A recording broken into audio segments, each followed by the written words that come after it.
پارہ نمبر 25 ہے اور پارہ نمبر 25 کا رکوع نمبر 1 ہے اور موضوع ہے اللہ علیم ہے۔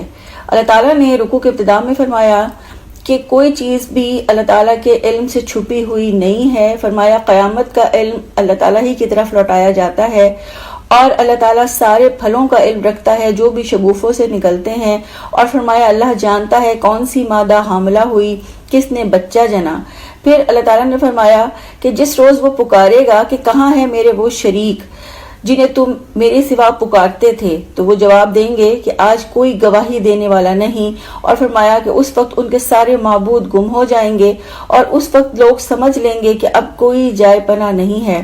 فرمایا انسان کبھی بھلائی کے لیے دعائیں مانگتے نہیں تھکتا، مگر جب اسے کوئی مصیبت آتی ہے تو دل برداشتہ ہو جاتا ہے، اور سخت وقت کے وقت اللہ تعالیٰ کی رحمت آتی ہے تو کہتا ہے کہ میں اسی کا مستحق ہوں۔ قیامت کا انکار کرتا ہے اور کہتا ہے کہ اگر کبھی پلٹایا گیا تو مزے ہی کروں گا۔ فرمایا انسان کو جب اللہ تعالیٰ نعمت دیتا ہے تو وہ منہ پھیرتا ہے اور اکڑ جاتا ہے، اور جب انسان پر کوئی آفت آتی ہے تو پھر اللہ سے لمبی چوڑی دعائیں کرتا ہے۔ پھر فرمایا کہ آپ کہہ دیجئے کہ تمہارا کیا خیال ہے کہ اگر یہ قرآن اللہ تعالیٰ کی جناب سے ہوا تم پھر بھی اس کا انکار ہی کرو گے؟ اور فرمایا کہ اس سے بڑھ کر پھٹکارا ہوا گمراہ کون ہوگا جو قرآن کی مخالفت میں دور تک نکل گیا ہو۔ اور فرمایا ان قریب اللہ تعالیٰ اپنی نشانیاں نفس میں اور آفاق میں دکھائیں گے، اور یہ کھل جائے گا کہ قرآن واقعی حق ہے۔ اور فرمایا کہ کیا یہ کافی نہیں کہ رب ہر چیز کا گواہ ہے، اور فرمایا کہ اللہ تعالیٰ ہر چیز پر شاہد ہے، اللہ تعالیٰ ہر چیز پر محیط ہے، اور اللہ تعالیٰ کافروں کو گندے عذاب کا مزہ چکھائے گا۔ تو اس رکوع سے اپنے لیے کیا لیا کہ قرآن مجید حق ہے، اس حق کی طرف سب کو بلانا ہے، اور زندگی کی آخری سانسوں تک قرآن کا کام کرنا ہے انشاءاللہ۔ رکوع نمبر 2 ہے، اور رکوع نمبر 2 کا آغاز سورہ شورا سے ہے۔ سورہ شورا مکی سورہ ہے، اس میں 53 آیات اور 5 رکوع ہیں۔ آغاز اللہ تعالیٰ کے نام سے جو وسیع رحمت والا بہت رحم کرنے والا ہے۔ اللہ تعالیٰ نے فرمایا کہ وہی اللہ تعالیٰ کی طرف سے ہے، اللہ تعالیٰ نے قرآن عربی وحی کیا ہے، اور فرمایا کہ وہی اس لیے آئی ہے کہ آپ بستیوں کے مرکز اور ارد گرد کے رہنے والوں کو خبردار کر دیں۔ فرمایا وہی اس لیے آئی ہے کہ جمع ہونے کے دن سے لوگوں کو ڈرا دیں جس میں کوئی شک نہیں، اور وہی نے بتایا ہے کہ ایک گروہ جنت میں جائے گا اور دوسرا گروہ جہنم میں، اور فرمایا کہ اللہ تعالیٰ پہلے بھی رسولوں پر وحی کرتے رہے ہیں۔ فرمایا قریب ہے کہ آسمان پھٹ پڑیں، فرشتے اپنے رب کی حمد کے ساتھ تسبیح کرتے ہیں، فرشتے زمین والوں کے حق میں درگزر کی درخواستیں کیے جاتے ہیں، اور فرمایا کہ لوگوں نے اللہ تعالیٰ کو چھوڑ کر دوسرے ولی اور سرپرست بنا رکھے ہیں، اور فرمایا کہ وہی سے منہ موڑنے والوں سے کہہ دیجئے کہ ان پر اللہ تعالیٰ نگران ہے، اور آپ صلی اللہ علیہ وآلہ وسلم ان پر حوالہ دار نہیں ہیں، اور فرمایا کہ انہوں نے اللہ کو چھوڑ کر دوسرے ولی بنا رکھے ہیں۔ اللہ تعالیٰ نے فرما دیا کہ اللہ تعالیٰ غالب اور حکیم ہے، اور آسمانوں اور زمین میں جو کچھ ہے اللہ تعالیٰ کا ہے، اللہ تعالیٰ برتر ہے، عظیم ہے، اللہ غفور الرحیم ہے، اللہ تعالیٰ شرک کرنے والوں پر بھی نگران ہے، اور اگر اللہ چاہتا تو سب کو ایک امت بنا دیتا، اللہ جسے چاہتا ہے اپنی رحمت میں داخل کرتا ہے، اللہ تعالیٰ ہی ولی ہے، اللہ تعالیٰ ہی مردوں کو زندہ کرتا ہے، اللہ تعالیٰ ہی ہر چیز پر قادر ہے۔ تو اس رکوع سے اپنے لیے کیا لیا کہ اللہ تعالیٰ ہی کو اپنا ولی بنانا ہے انشاءاللہ۔ رکوع نمبر 3 ہے، اور موضوع ہے وہی واحد معیار حق ہے۔ اللہ تعالیٰ نے فرمایا کہ اختلافات کا فیصلہ کرنا اللہ تعالیٰ کا کام ہے، اللہ تعالیٰ رب ہے، اللہ ہی پر بھروسہ کرنا اور اسی کی طرف رجوع کرنا ہے۔ فرمایا اللہ تعالیٰ ہی آسمان اور زمین کا بنانے والا ہے، اور اس نے تمہاری اپنی جنس سے تمہارے لیے جوڑے پیدا کیے، وہ انسان کی نسل پھیلاتا ہے، اور فرمایا کائنات کی کوئی چیز اس کے مشابہ نہیں ہے، وہ سب کچھ سننے والا اور سب کچھ دیکھنے والا ہے۔ فرمایا آسمان اور زمین کے خزانوں کی کنجیاں اللہ تعالیٰ کے ہاتھ میں ہیں، وہ جسے چاہتا ہے کھلا رزق دیتا ہے، جسے چاہتا ہے نپا تلا دیتا ہے، اسے ہر چیز کا علم ہے۔ اور فرمایا کہ اس نے دین کا وہ طریقہ مقرر کیا ہے جس کا حکم اس نے حضرت نوح علیہ السلام، حضرت ابراہیم علیہ السلام، حضرت موسیٰ علیہ السلام اور حضرت عیسیٰ علیہ السلام کو دیا، اور فرمایا اسی دین کو اب وحی کے ذریعے محمد صلی اللہ علیہ وآلہ وسلم کی طرف بھیجا ہے۔ فرمایا کہ اللہ تعالیٰ نے یہ تاکید کی ہے کہ دین میں متفرق نہ ہو جانا، اور فرمایا کہ لوگوں میں اختلاف علم آنے کے بعد ہوا، اور اختلاف کی وجہ ایک دوسرے پر زیادتی کی خواہش تھی۔ فرمایا کہ اگلوں کے بعد جو کتاب کے وارث بنے وہ سخت اضطراب انگیز شک میں پڑے ہوئے ہیں، اور فرمایا کہ اگر وقت مقررہ تک فیصلہ ملتوی کرنے کا ارادہ رب نے نہ کیا ہوتا تو ان سب کا فیصلہ چکایا جا چکا ہوتا۔ پھر فرمایا کہ سچے دین کی طرف دعوت دیں، اس دین کی دعوت دیں جس کا آپ کو حکم دیا گیا ہے، اور آپ اس دین پر مضبوطی سے قائم ہو جائیں، لوگوں کی خواہشات کی پیروی نہ کریں، اور آپ کہہ دیجئے کہ اللہ تعالیٰ نے جو کتاب نازل کی میں تو اس پر ایمان لایا، اور مجھے حکم دیا گیا ہے کہ میں تمہارے درمیان انصاف کروں۔ فرمایا اللہ تعالیٰ ایک روز ہم سب کو جمع کرے گا اور اسی کی طرف سب کو جانا ہے۔ اللہ تعالیٰ ہمارا بھی ہے اور تمہارا بھی، ہمارے لیے ہمارے اعمال ہیں اور تمہارے لیے تمہارے اعمال ہیں، ہمارے اور تمہارے درمیان کوئی جھگڑا نہیں ہے۔ اور پھر فرمایا کہ اللہ تعالیٰ کی دعوت پر لبیک کہے جانے کے بعد یہ لوگ اللہ تعالیٰ کے معاملے میں جھگڑا کرتے ہیں، ان کی حجت بازی ان کے رب کے نزدیک باطل ہے، ان پر رب کا غضب ہے اور ان کے لیے سخت سزا ہے۔ اور پھر فرمایا کہ قیامت کی گھڑی، فیصلے کی گھڑی قریب آ لگی ہے، جو ایمان نہیں رکھتے وہ ہی جلدی مچاتے ہیں۔ فرمایا جو ایمان رکھتے ہیں وہ تو ڈرتے ہیں اور وہ جانتے ہیں کہ یقیناً وہ گھڑی آنے والی ہے، اور فرمایا کہ جو اس گھڑی کے بارے میں بحثیں کرتے ہیں وہ گمراہی میں دور نکل گئے ہیں۔ تو اللہ تعالیٰ نے فرما دیا کہ اللہ اپنے بندوں پر مہربان ہے، وہ جو چاہتا ہے کرتا ہے، وہ بڑی قوت والا، بڑا زبردست ہے، اور وہ اللہ تعالیٰ ہی ہے جس نے حق کے ساتھ کتاب اور میزان نازل کی ہے۔ تو اس رکوع سے اپنے لیے کیا لیا کہ دین کی دعوت دینی سیکھنی ہے اور زندگی تک دین کی دعوت دیتے رہنا ہے انشاءاللہ۔ رکوع نمبر 4 ہے اور موضوع ہے توحید و رسالت۔ اللہ تعالیٰ نے فرمایا کہ کیا یہ لوگ کچھ ایسے شریک خدا رکھتے ہیں جنہوں نے دین کی نوعیت رکھنے والا ایسا طریقہ مقرر کر دیا ہے جس کا اللہ تعالیٰ نے حکم نہیں دیا، اور فرمایا کہ اگر فیصلے کی بات طے نہ ہوتی تو ان کا فیصلہ چکا دیا جاتا، اور فرمایا ایسے ظالموں کے لیے دردناک عذاب ہے۔ فرمایا یہ ظالم اس وقت اپنے کیے کے انجام سے ڈر رہے ہوں گے لیکن وہ ان پر آ کر رہے گا۔ فرمایا جو لوگ ایمان لائے اور جنہوں نے نیک عمل کیے جنت کے باغوں میں ہوں گے، جو چاہیں گے اپنے رب کے ہاں پائیں گے۔ اللہ تعالیٰ ایمان لا کر نیک عمل کرنے والوں کو خوشخبریاں دیتا ہے۔ پھر فرمایا کہ آپ صلی اللہ علیہ وآلہ وسلم کہہ دیجئے کہ میں اس کام پر تم سے کسی اجر کا طالب نہیں ہوں، میں تو قرابت کی محبت چاہتا ہوں، اور جو بھلائی کمائے گا اس کے لیے بھلائی میں خوبی کا اضافہ کر دیا جائے گا۔ فرمایا کہ کیا اس نے اللہ تعالیٰ پر جھوٹا بہتان گھڑ لیا ہے؟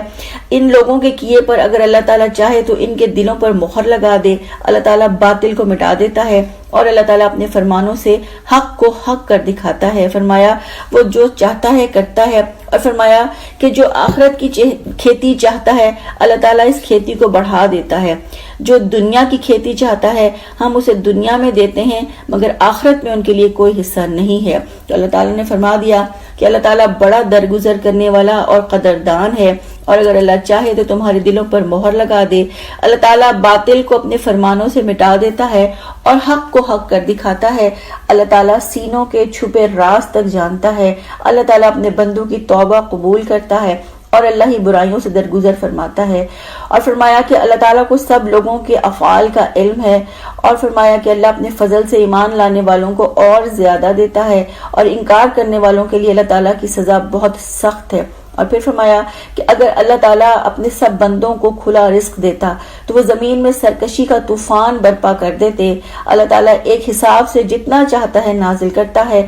اللہ تعالیٰ اپنے بندوں سے باخبر ہے، اللہ تعالیٰ اپنے بندوں پر نگاہ رکھتا ہے۔ اور پھر فرمایا کہ اللہ تعالیٰ لوگوں کو مایوس ہونے کے بعد بارش برساتا ہے اور اپنی رحمت پھیلا دیتا ہے۔ اللہ تعالیٰ نے ہی زمین اور آسمان کو نشانی بنایا ہے۔ اللہ تعالیٰ نے جاندار مخلوقات دونوں جگہ پھیلا رکھی ہیں۔ اللہ تعالیٰ قابل تعریف ہے۔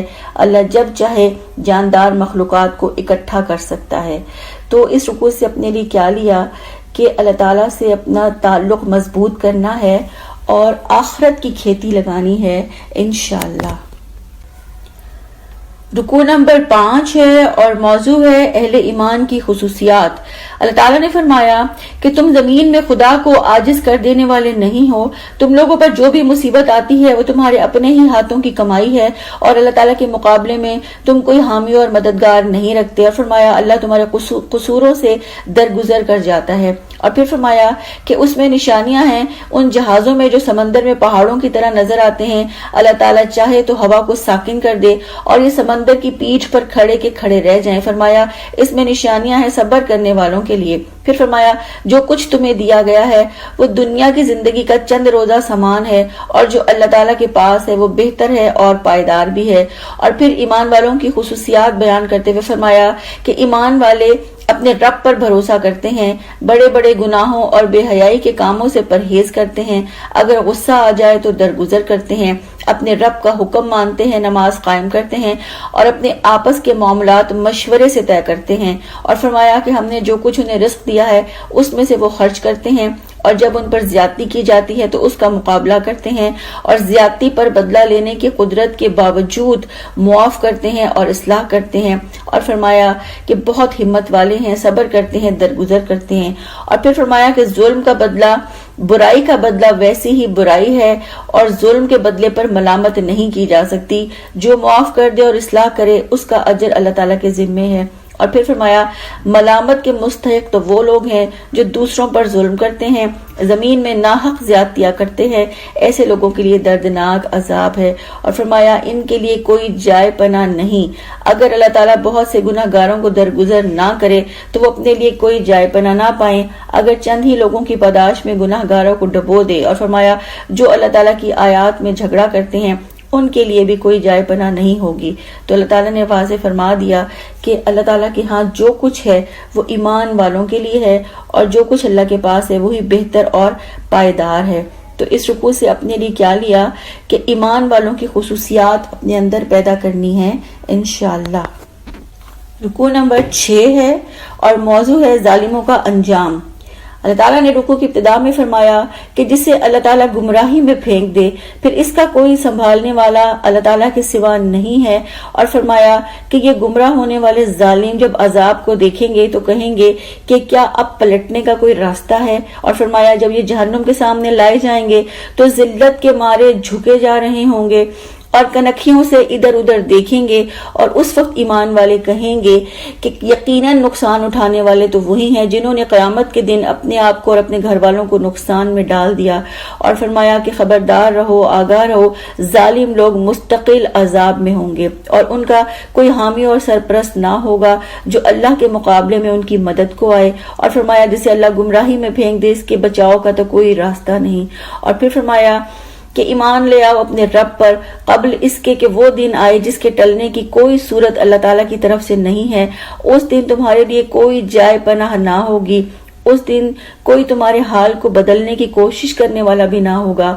اور فرمایا کہ اے نبی صلی اللہ علیہ وآلہ وسلم، ہم نے آپ کو ان پر نگہبان بنا کر نہیں بھیجا، اگر یہ منہ موڑتے ہیں تو آپ پر تو صرف بات پہنچا دینے کی ذمہ داری ہے۔ اور پھر فرمایا کہ انسان کا حال تو یہ ہے کہ جب اسے رحمت کا مزہ چکھائیں تو وہ پھول جاتا ہے، اور اگر یہ اپنے ہاتھوں کا کیا دھرا کسی مصیبت کی شکل میں لے آئے تو پھر یہ ناشکرا بن جاتا ہے۔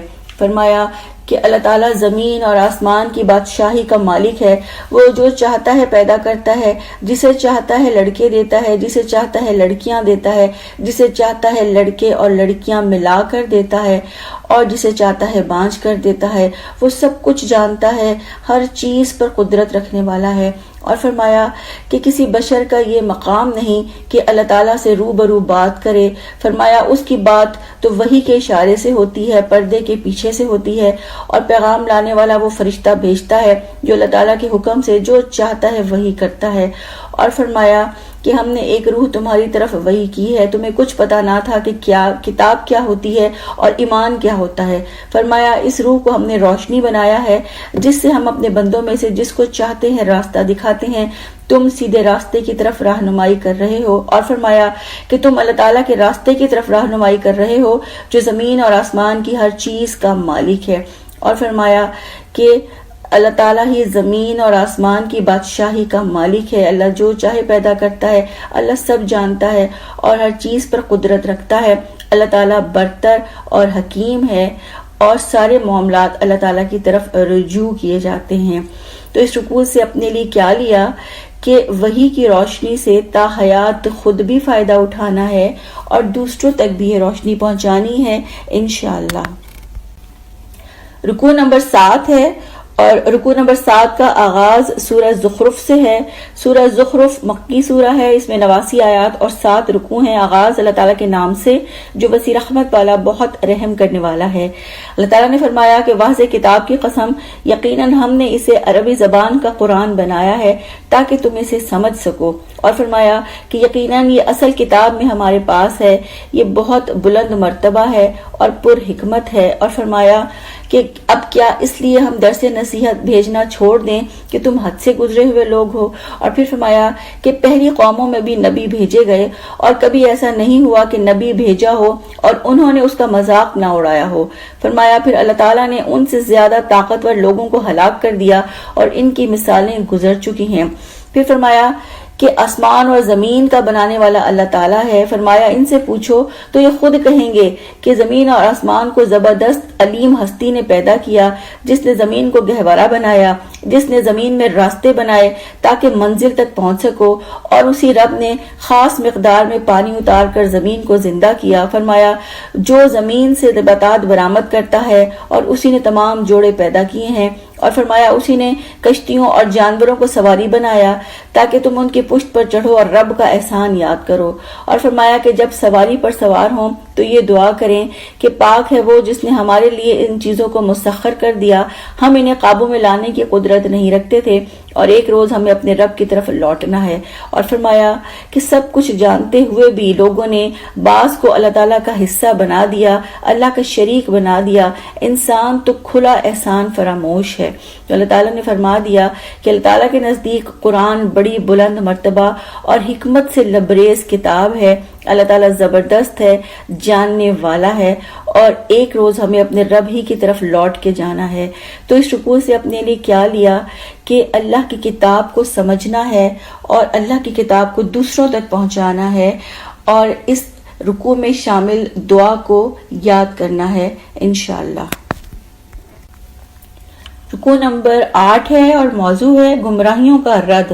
اللہ تعالیٰ نے فرمایا کہ کیا اس نے اپنی مخلوق میں بیٹیاں بنائی ہیں اور تمہیں بیٹوں کے لیے چن لیا ہے.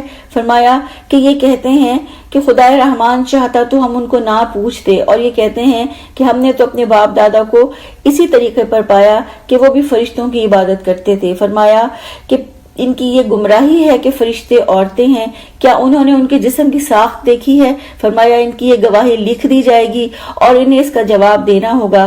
پھر فرمایا کہ دوسری گمراہی ان کی یہ ہے کہ فرشتے اللہ کی بیٹیاں ہیں, کیا اللہ تعالیٰ بیٹیاں انتخاب کرے گا اور ان کو بیٹے عطا کرے گا. فرمایا کہ بیٹی کی ولادت کے بارے میں جب یہ خبر سنتے ہیں تو ان کے منہ پر سیاہی چھا جاتی ہے. کیا اللہ کے حصے میں وہ اولاد آتی ہے جو زیوروں میں پالی جاتی ہے اور جو بحث اور حجت میں اپنا مدعا بیان نہیں کر سکتی. فرمایا کہ تیسری گمراہی ان کی یہ ہے کہ اگر اللہ نہ چاہتا تو ہم انہیں نہ پوچھتے. فرمایا یہ معاملے کی حقیقت نہیں جانتے. کیا ہم نے ملائکہ پرستی کی سند کے لیے کتاب دی ہے. اور فرمایا کہ یہ کہتے ہیں کہ ہم نے تو اپنے باپ دادا کو اسی طریقے پر چلتے پایا اور ہم بھی انہی کے نقش قدم پر چل رہے ہیں. فرمایا جن قوموں کے پاس رسول بھیجے انہوں نے بھی یہی جواب دیا, اور ہر نبی نے پوچھا کہ کیا تم اسی راستے پر چلتے جاؤ گے اگرچہ میں زیادہ صحیح راستہ بتاؤں پھر بھی. تو انہوں نے جواب دیا کہ جو تم لائے ہو ہم تو اس کا انکار ہی کرنے والے ہیں. فرمایا پھر ہم نے ان کی خبر لے ڈالی, پھر دیکھ لو جھٹلانے والوں کا کیا انجام ہوا, اور اللہ تعالیٰ کے آگے ہی سب کو جواب کر دینا ہے. تو اس رکوع سے اپنے لیے کیا لیا کہ اللہ تعالیٰ کے سامنے جواب دہی کے لیے آج تیاری کرنی ہے اور گمراہیوں سے بچنا ہے انشاءاللہ. رکوع نمبر 9 ہے اور موضوع ہے حضرت ابراہیم علیہ السلام کی دعوت. اللہ تعالیٰ نے فرمایا کہ جب ابراہیم علیہ السلام نے اپنے باپ اور اپنی قوم سے کہا کہ یقیناً میں ان چیزوں سے بیزار ہوں جن کی تم عبادت کرتے ہو سوائے اس ذات کے جس نے مجھے پیدا کیا، چنانچہ یقیناً وہ جلد ہی میری رہنمائی کرے گا، اور فرمایا کہ میں اس لیے تمہیں یہ دعوت دے رہا ہوں تاکہ تم بھی اللہ کی طرف رجوع کرو۔ فرمایا کہ پھر بھی ان لوگوں نے اللہ کو چھوڑ کر دوسروں کی بندگی کی تو اللہ تعالیٰ نے انہیں مٹایا نہیں بلکہ ان کے باپ دادا کو متاع حیات دی، اور فرمایا اللہ تعالیٰ نے ان کے پاس حق اور کھول کھول کر بیان کرنے والا رسول بھیجا، اور فرمایا کہ رسول حق لے کر آیا تو انہوں نے جادو کہہ کر ماننے سے انکار کر دیا، اور پھر فرمایا کہ وہ کہتے ہیں کہ یہ قرآن دو شہروں کے بڑے آدمیوں پر کیوں نہ نازل ہوا۔ فرمایا کیا تیرے رب کی رحمت یہ لوگ تقسیم کرتے ہیں؟ فرمایا دنیا کی زندگی میں گزر بسر کے ذرائع تو اللہ نے تقسیم کیے ہیں، اور ان میں سے کچھ لوگوں کو کچھ دوسروں پر اللہ تعالیٰ نے فوقیت دی ہے تاکہ یہ ایک دوسرے سے قوت لیں، اور فرمایا آپ کے رب کی رحمت اس دولت سے زیادہ قیمتی ہے جو یہ لوگ سمیٹ رہے ہیں، اور فرمایا کہ اگر اندیشہ نہ ہوتا کہ سب لوگ ایک طریقے کے ہو جائیں گے تو کفر کرنے والوں کے گھروں کی چھتیں، سیڑھیاں، دروازے اور تخت سب سونے اور چاندی کے بنا دیے جاتے، لیکن یہ زندگی تو چند روزہ ہے، یہ حیات دنیا کی متاع ہے، اور فرمایا کہ آخرت تیرے رب کے ہاں متقین کے لیے ہے، اور اللہ نے ہی پیدا کیا اور اللہ ہی رہنمائی فرمانے والا ہے۔ تو اس رکوع سے اپنے لیے کیا لیا کہ آخرت کے لیے اس زندگی میں کمائی کرنی ہے انشاءاللہ۔ رکوع نمبر 10 ہے اور موضوع ہے قرآن حق ہے۔ اللہ تعالیٰ نے فرمایا کہ جو بھی رحمان کے ذکر سے غافل ہوتا ہے اللہ تعالیٰ اس پر شیطان مسلط کر دیتے ہیں، اور پھر یہ شیطان دوست بن کر لوگوں کو راہ راست پر آنے سے روکتے ہیں، اور وہ اپنی جگہ یہ سمجھتے ہیں کہ ہم ٹھیک جا رہے ہیں۔ فرمایا ایسا شخص اللہ تعالیٰ کے پاس پہنچ کر اپنے شیطان سے کہے گا کاش تیرے اور میرے درمیان مشرق اور مغرب کی جتنی دوری ہوتی، تو بدترین ساتھی نکلا، اور فرمایا کہ ان سے اس وقت کہا جائے گا کہ جب تم ظلم کر چکے تو اب یہ بات تمہارے لیے نفع مند نہیں ہے، اور فرمایا کہ غافل انسان اور شیاطین عذاب میں مشترک ہوں گے۔ فرمایا کیا آپ ان کو سنائیں گے جو اندھے ہیں اور سری گمراہی میں پڑے ہوئے ہیں، جو برے لوگ ہیں، اور فرمایا اب ہم ان کو سزا دیں گے، خواہ ہم تمہیں دنیا سے اٹھا لیں یا ان کو آنکھوں سے دکھا دیں، ہمیں ان پر پوری قدرت حاصل ہے، ہم نے ان سے وعدہ کیا ہے۔ فرمایا آپ اس کتاب کو مضبوطی سے تھام دیں جو وحی کے ذریعے آپ کے پاس بھیجی گئی ہے، یقیناً آپ سیدھے راستے پر ہیں، اور فرمایا یہ کتاب آپ کے اور آپ کی قوم کے لیے باعث شرف ہے، ان قریب آپ لوگوں کو اس کی جواب دہی کرنی ہوگی۔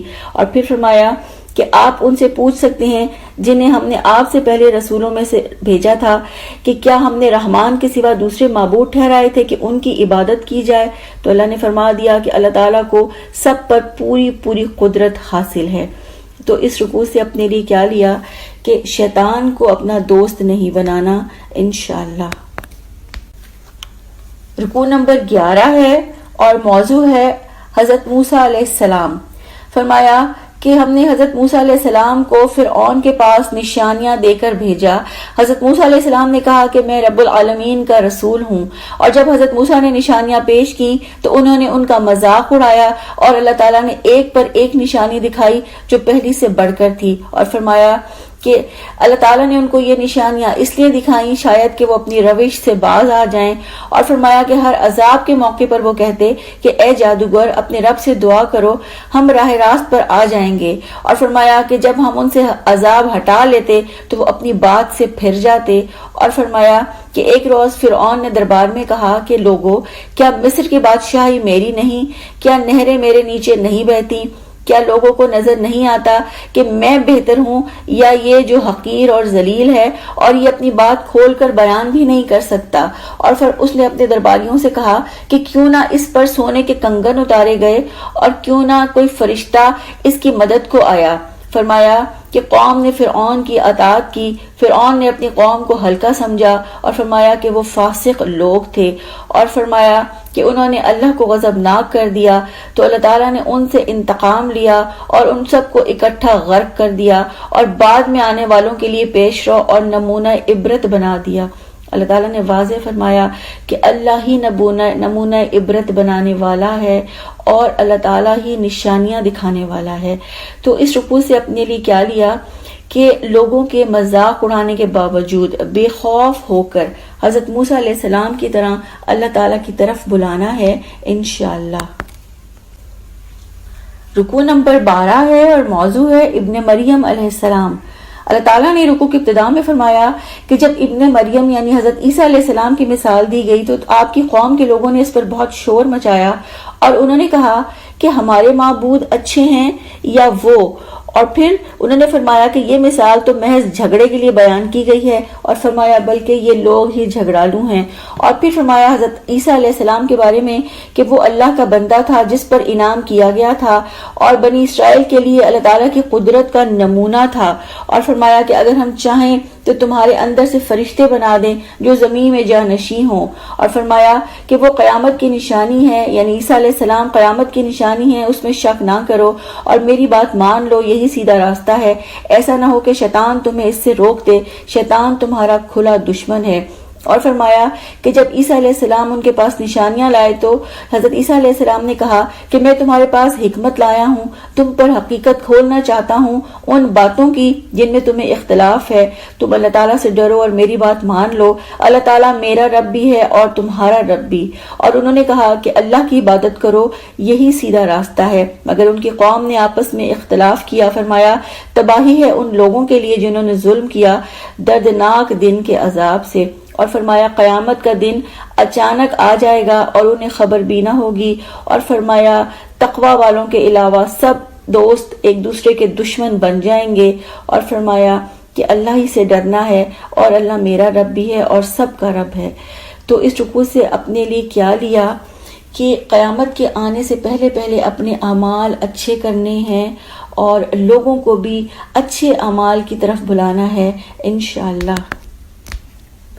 رکوع نمبر 13 ہے اور موضوع ہے جنت اور جہنم۔ اللہ تعالیٰ نے فرمایا کہ قیامت کے روز اللہ تعالیٰ جنتیوں سے کہے گا کہ آپ جنت کے وارث ہیں، آج آپ کے لیے کوئی خوف نہیں اور کوئی غم نہیں، آپ جنت میں داخل ہو جائیں، آپ اور آپ کی بیویاں، آپ کو خوش رکھا جائے گا۔ اور پھر فرمایا سونے کے تھالوں میں ساغر آپ کے لیے گردش کرائے جا رہے ہیں، اور فرمایا ہر من بھاتی لذت دینے والی چیز آپ کے لیے ہے، اور آپ جنت میں ہمیشہ رہیں گے اپنے ان اعمال کی بدولت جو آپ نے دنیا میں کیے ہیں۔ اور اللہ تعالیٰ جہنمیوں سے کہے گا کہ تم سب جہنم میں جانے والے ہو، تم مجرم ہو، ہمیشہ کے عذاب میں رہو گے، تمہارے عذاب میں کبھی کمی نہ ہوگی۔ اور پھر فرمایا کہ جہنمی مایوس ہو جائیں گے تو ان سے کہا جائے گا کہ یہ تم پر ظلم نہیں کیا گیا بلکہ تم نے تو خود اپنے اوپر ظلم کیا۔ اور پھر جہنم میں پکارو گے کہ اب ہمارا کام تمام کر دیں، ہمیں موت دے دیں، تو انہیں جواب دیا جائے گا کہ نہیں، اب یوں ہی پڑے رہو اور تمہیں حق ناگوار گزرتا تھا۔ اور فرمایا کہ اگر آپ اقدام کرنا چاہتے ہیں تو ہم بھی کر لیتے ہیں، کیا انہوں نے یہ سمجھا ہے کہ ہم ان کے راز کی باتیں اور سرگوشیاں نہیں سنتے؟ فرمایا کہ ہم سن رہے ہیں اور ہمارے فرشتے سب لکھ رہے ہیں۔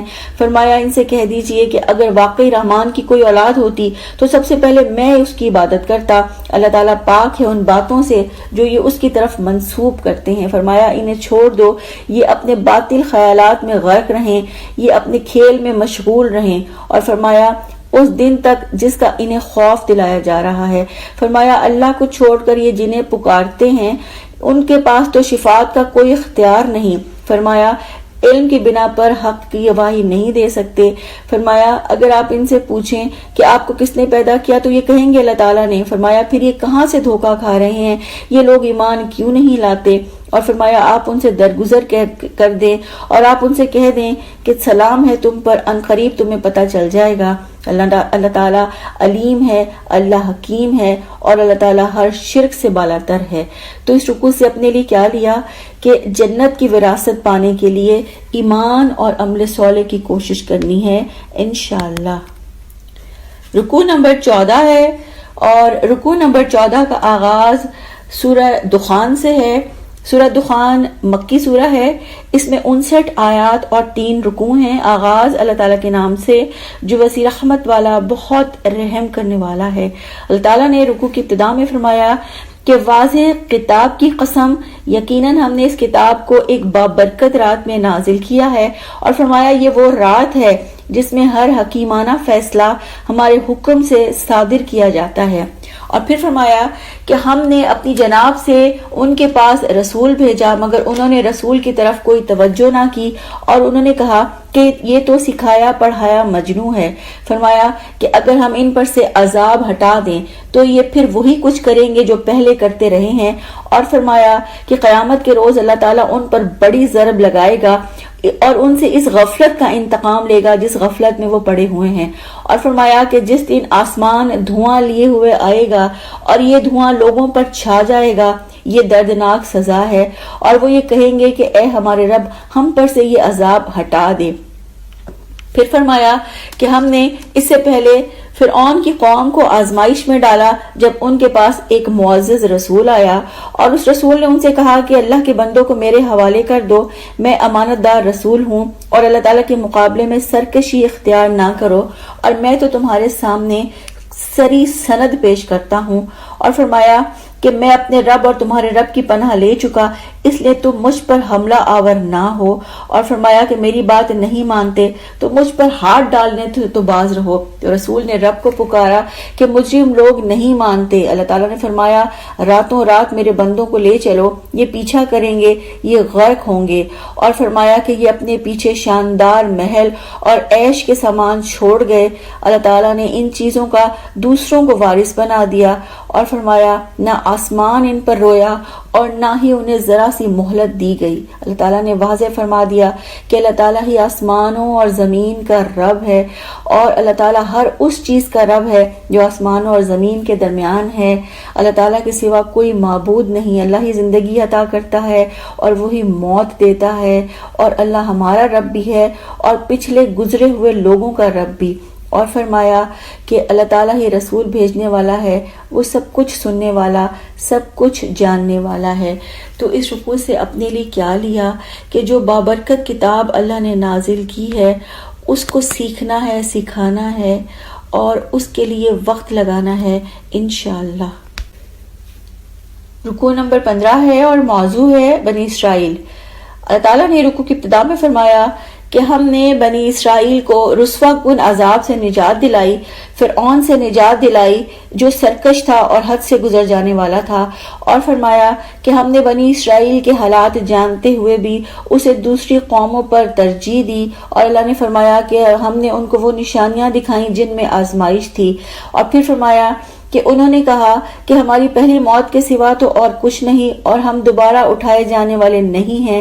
اللہ تعالیٰ نے واضح فرمایا کہ اللہ نے انہیں تباہ کر دیا، وہ مجرم لوگ تھے، اور فرمایا کہ اللہ تعالیٰ نے کچھ بھی کھیل کے طور پر پیدا نہیں کیا، اللہ تعالیٰ نے ہر چیز کو برحق پیدا کیا ہے مگر لوگ نہیں جانتے۔ اور پھر فرمایا کہ اٹھائے جانے کا وقت طے شدہ وقت، فیصلے کا دن ہے، اور یہ وہ دن ہے جس میں کوئی عزیز کسی دوسرے کے کام نہ آئے گا اور کسی کو کہیں سے مدد نہیں پہنچ سکے گی سوائے اس کے جس پر اللہ تعالیٰ رحم کرے۔ اللہ تعالیٰ زبردست ہے، اللہ تعالیٰ رحیم ہے۔ تو اس رکوع سے اپنے لیے کیا لیا کہ آخرت کے دن کی تیاری کرنی ہے اور اپنا وقت، اپنی صلاحیت، اپنی قابلیت آخرت کے لیے لگانی ہے انشاءاللہ۔ رکوع نمبر 16 ہے اور موضوع ہے نیک اور بد کا انجام۔ اللہ تعالیٰ نے رکوع کے ابتدا میں گناہگار اور سرکشوں کا انجام بتاتے ہوئے کہا کہ زقوم کا درخت ان کا کھانا ہوگا، تیل کے تلچھٹ جیسا، پیٹ میں ایسے جوش مارے گا جیسے کھولتا ہوا پانی، اور اللہ تعالیٰ حکم دیں گے کہ اسے پکڑو اور اسے گھسیٹتے ہوئے جہنم کے بیچوں بیچ ڈال دو، اور فرمایا کہ ان کے سر پر کھولتے ہوئے پانی کو انڈیل دیا جائے گا اور ان سے کہا جائے گا کہ تم اپنے آپ کو عزت دار سمجھتے تھے اور قیامت کے بارے میں تم شک رکھتے تھے۔ اور پھر فرمایا کہ خدا ترس لوگوں کا انجام، نیک لوگوں کا انجام کیا ہوگا کہ وہ امن کی جگہ ہوں گے، باغوں و چشموں میں ہوں گے اور اطلس اور دیبا کے لباس پہنے ہوں گے، آمنے سامنے بیٹھے ہوں گے، اور فرمایا کہ ان کو بڑی بڑی آنکھوں والی عورتوں سے بیاہ دیا جائے گا، وہاں وہ اطمینان سے ہر چیز طلب کریں گے، وہاں موت کا مزہ نہ چکھیں گے، اللہ تعالیٰ ان کو اپنے فضل سے جہنم سے بچا لے گا، اور فرمایا کہ یہ بہت بڑی کامیابی ہے۔ اور پھر فرمایا کہ اے نبی صلی اللہ علیہ وآلہ وسلم، اس قرآن کو ہم نے تمہاری زبان میں آسان بنایا ہے، اور آسان بنایا تاکہ لوگ اس سے نصیحت حاصل کریں، اور فرمایا اب آپ بھی انتظار کریں، یہ بھی منتظر ہیں۔ تو اللہ تعالیٰ نے واضح فرمایا کہ اللہ تعالیٰ اپنے فضل سے متقین کو جہنم سے بچا لیں گے۔ تو ہم نے اس رکوع سے اپنے لیے کیا لیا کہ ہم نے تقوی، اللہ کا خوف اختیار کرتے ہوئے زندگی گزارنی ہے انشاءاللہ۔ رکوع نمبر 17 ہے، اور رکوع نمبر 17 کا آغاز سورہ الجاثیہ سے ہے۔ سورہ الجاثیہ مکی سورہ ہے، اس میں 37 آیات اور 4 رکوع ہیں۔ آغاز اللہ تعالیٰ کے نام سے جو وسیع رحمت والا، بہت رحم کرنے والا ہے۔ اللہ تعالیٰ نے رکوع کی ابتدا میں فرمایا کہ اس کتاب کا نزول اللہ تعالیٰ کی طرف سے ہے جو بڑا زبردست اور خوب حکمت والا ہے۔ اور پھر اللہ تعالیٰ نے زمین اور آسمان میں اپنی نشانیاں بیان کرتے ہوئے فرمایا کہ آسمان اور زمین میں اللہ کی نشانیاں ہیں، تمہاری پیدائش میں بھی نشانی ہے، اور ان حیوانات میں جن کو اللہ تعالیٰ نے زمین میں پھیلا رکھا ہے تمہارے لیے نشانی ہے۔ اور پھر فرمایا کہ رات اور دن کے اختلافات میں نشانی ہے، اور فرمایا اس رزق میں جسے اللہ تعالیٰ نازل کرتا ہے اور جس سے مردہ زمین کو زندہ کرتا ہے، ہواؤں کی گردش میں تمہارے لیے نشانیاں ہیں۔ اور فرمایا اللہ تعالیٰ کی نشانیاں عقل والوں کے لیے ہیں، اللہ تعالیٰ کی نشانیاں ٹھیک ٹھیک بیان کی جا رہی ہیں۔ اللہ تعالیٰ اور اس کی آیات کے بعد اب یہ کس چیز پر ایمان لائیں گے؟ اور فرمایا کہ تباہی ہے ان نشانیوں کا مذاق اڑانے والوں کے لیے کہ جن کے سامنے اللہ کی آیات پڑھی جاتی ہیں اور وہ سن کر غرور سے اپنے کفر پر اڑے رہتے ہیں، گویا انہوں نے سنا ہی نہیں۔ فرمایا ایسے لوگوں کو دردناک اور ذلت کے عذاب کی خوشخبری دے دیں جو آیات کا مذاق اڑاتے ہیں۔ فرمایا دنیا میں جو کچھ انہوں نے کمایا ان کے کسی کام نہ آئے گا، اور ان کے سرپرست ان کے کسی کام نہ آئیں گے، ان کے لیے بہت بڑا عذاب ہے۔ پھر فرمایا کہ یہ قرآن رہنمائی ہے، اس کتاب کا نزول اللہ تعالیٰ کی طرف سے ہے جو بڑا زبردست اور حکیم ہے۔ اور فرمایا تباہی ہے اس کے لیے جو رب کی آیات کو ماننے سے انکار کرتا ہے۔ اللہ تعالیٰ نے واضح فرمایا اللہ زبردست ہے، اللہ حکیم ہے، اللہ تعالیٰ کتاب نازل کرنے والا ہے، اور اللہ تعالیٰ کو چھوڑ کر دوسروں کو ولی اور سرپرست بنانے والوں کے لیے بہت بڑا عذاب ہے۔ تو اس رکوع سے اپنے لیے کیا لیا کہ اللہ تعالیٰ کی نشانیوں پر غور و فکر کرنا ہے اور اللہ سے اپنے تعلق کو مضبوط کرنا ہے انشاءاللہ۔ رکوع نمبر 18 ہے اور موضوع ہے اللہ الحق ہے۔ اللہ تعالیٰ نے رکوع کی ابتدا میں فرمایا کہ وہ اللہ تعالیٰ ہی ہے جس نے سمندر کو مسخر کیا تاکہ اس میں اللہ تعالیٰ کے حکم سے کشتیاں چلیں، اور فرمایا کہ تم اس میں اللہ تعالیٰ کا فضل تلاش کرو اور اس پر شکر کرو۔ اور پھر فرمایا زمین اور آسمان کی ہر چیز کو تمہارے لیے مسخر کیا، اس میں غور و فکر کرنے والوں کے لیے بہت سی نشانیاں ہیں۔ اور پھر فرمایا جو لوگ برے انجام کا اندیشہ نہیں رکھتے ان سے درگزر سے کام لیں، اللہ تعالیٰ ہر ایک کو اس کی کمائی کا بدلہ دیں گے، جو نیک عمل کرے گا اپنے لیے کرے گا اور جو برائی کرے گا وہ خود اس کا خمیازہ بھگتے گا۔ اور پھر فرمایا کہ بنی اسرائیل کو جب قیادت دی گئی انہیں کتاب اور حکم اور نبوت عطا کی اور ان کے لیے عمدہ زندگی کا سامان تھا۔ فرمایا کہ ہم نے ان کو دنیا بھر کے لوگوں پر فضیلت عطا کی تھی اور دین کے معاملے میں انہیں واضح ہدایات دی تھی۔ فرمایا پھر ان کے درمیان میں اختلاف نہ واقفیت کی بنیاد پر نہیں بلکہ علم آ جانے کے بعد ہوا، اور وہ آپس میں ایک دوسرے پر زیادتی کرنا چاہتے تھے۔ اللہ تعالیٰ قیامت کے روز ان کے اختلافی معاملات کا فیصلہ کر دے گا۔ اور پھر فرمایا کہ آپ صلی اللہ علیہ وآلہ وسلم کو شریعت پر قائم کیا ہے، آپ دین کے معاملے میں صاف شاہراہ پر ہیں۔ فرمایا آپ صلی اللہ علیہ وسلم اس دین پر چلیں، ان لوگوں کی خواہشات کی پیروی نہ کریں جو علم نہیں رکھتے۔ اور فرمایا متقیوں کا ساتھی اللہ تعالیٰ ہے اور ظالم ایک دوسرے کے ساتھی ہیں۔ فرمایا یہ بصیرت کی روشنیاں ہیں اور یہ سب لوگوں کے لیے ہدایت اور رحمت ہیں۔ اور پھر فرمایا کہ مومن اور ظالم ایک جیسے نہیں ہو سکتے، مومنوں اور ظالموں کا جینا مرنا بھی ایک جیسا نہیں، اور مومنوں اور کافروں کا انجام بھی ایک جیسا نہیں ہوگا۔ فرمایا کہ سب کو اللہ ہی کی طرف جانا ہے اور اللہ تعالیٰ قیامت کے روز اختلافی معاملات کا فیصلہ فرما دے گا۔ تو اس رکوع سے ہم نے اپنے لیے کیا لیا کہ ہم نے اپنی زندگی کو شریعت کے مطابق ڈھالنا ہے انشاءاللہ۔ رکوع نمبر 19 ہے اور موضوع ہے جس نے خواہش نفس کو اپنا خدا بنا لیا۔ اللہ تعالیٰ نے فرمایا کہ جس نے خواہش نفس کو اپنا خدا بنایا، اللہ تعالیٰ نے علم کے باوجود اسے گمراہی میں پھینک دیا اور اس کے دل اور کانوں پر مہر لگا دی، اس کی آنکھوں پر پردہ ڈال دیا۔ فرمایا اب کون ہے جو اسے ہدایت دے؟ فرمایا کیا تم لوگ اسے کوئی سبق نہیں لیتے؟ اور فرمایا کہ وہ یہ کہتے ہیں کہ یہ زندگی تو بس دنیا کی زندگی ہے اور یہی ہمارا جینا اور مرنا ہے، اور فرمایا کہ وہ یہ کہتے ہیں کہ گردش ایام کے سوا کوئی چیز ہمیں ہلاک نہیں کرتی۔ فرمایا ان کے پاس آخرت کا علم نہیں ہے، یہ تو صرف گمان کی بنیاد پر باتیں کرتے ہیں۔ اور کہا کہ جب انہیں واضح آیات سنائی جاتی ہیں ان کے پاس کوئی حجت نہیں ہوتی کہ اٹھا لاؤ ہمارے باپ دادا کو اس کے سوا۔ اور پھر فرمایا کہ اللہ تعالیٰ خواہش پرستوں کو گمراہی میں پھینک دیتے ہیں اور اللہ تعالیٰ ہی زندگی دیتا ہے، اللہ ہی موت سے ہمکنار کرتا ہے، اور اللہ قیامت کے دن جمع کرے گا جس کے آنے میں کوئی شک نہیں۔ تو اس رکوع سے اپنے لیے کیا لیا کہ خواہشات کی غلامی سے خود کو بچانا ہے اور خواہش نفس کو اپنا خدا نہیں بنانا انشاءاللہ۔ رکوع نمبر 20 ہے اور موضوع ہے قیامت کی گھڑی۔ اللہ تعالیٰ نے فرمایا کہ جس روز قیامت کی گھڑی آئے گی اس دن باطل پرست خسارے میں پڑ جائیں گے، اور اس دن ہر گروہ کو گھٹنوں کے بل گرا ہوا دیکھیں گے، اور اس دن ہر گروہ کو اعمال نامہ دکھانے کے لیے پکارا جائے گا۔ فرمایا اس دن کہا جائے گا کہ تمہارا اعمال نامہ تمہارے اوپر ٹھیک ٹھیک شہادت دے رہا ہے، جو کچھ تم کرتے رہے تھے ہم نے اسے ٹھیک ٹھیک لکھ لیا۔ فرمایا جو لوگ ایمان لا کر نیک عمل کرتے رہے انہیں ان کا رب جنت میں داخل کر دے گا، اور جن لوگوں نے کفر کیا ان سے کہا جائے گا کیا میری آیات تم کو سنائی نہیں جاتی تھی؟ تم میری آیات سے تکبر کرتے تھے اور آج مجرم بن کر کھڑے ہو۔ اور فرمایا کہ جو قیامت کے آنے میں شک رکھتے ہیں ان سے کہا جائے گا، جب ان سے کہا جاتا ہے کہ قیامت آئے گی تو وہ کہتے ہیں قیامت کیا ہوتی ہے؟